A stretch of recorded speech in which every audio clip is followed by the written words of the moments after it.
I was super excited, Mary and Lucy, this opportunity to be with you both in this conversation.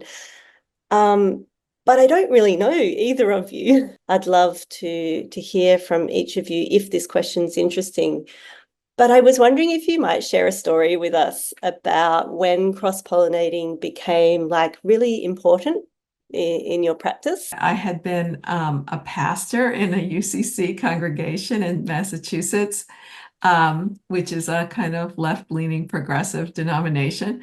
And then I went back to school and learned all about pastoral and spiritual care.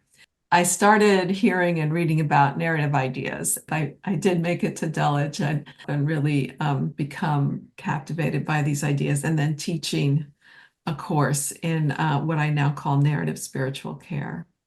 My background is as a painter and a collage artist, many decades in the making.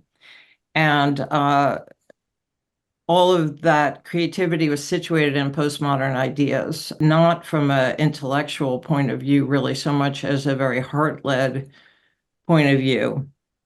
And so when I went into psychology, I wasn't really sure it was for me. I still sometimes feel that way. If it wasn't for narrative, I think I'd run to the highest hills, frankly.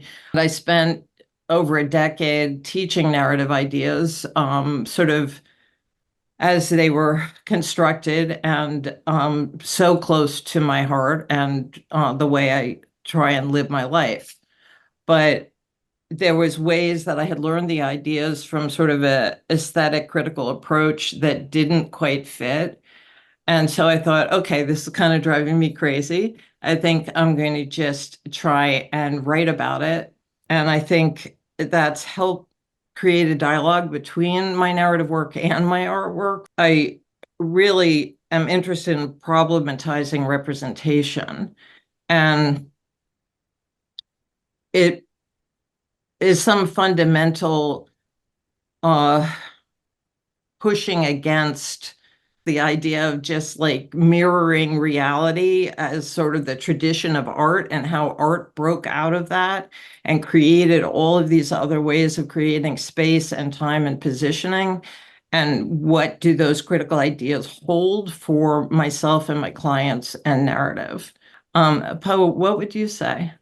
When I think about, what got me cross-pollinating, it came out of like, what do you do when you're sitting with people with multi-complex experiences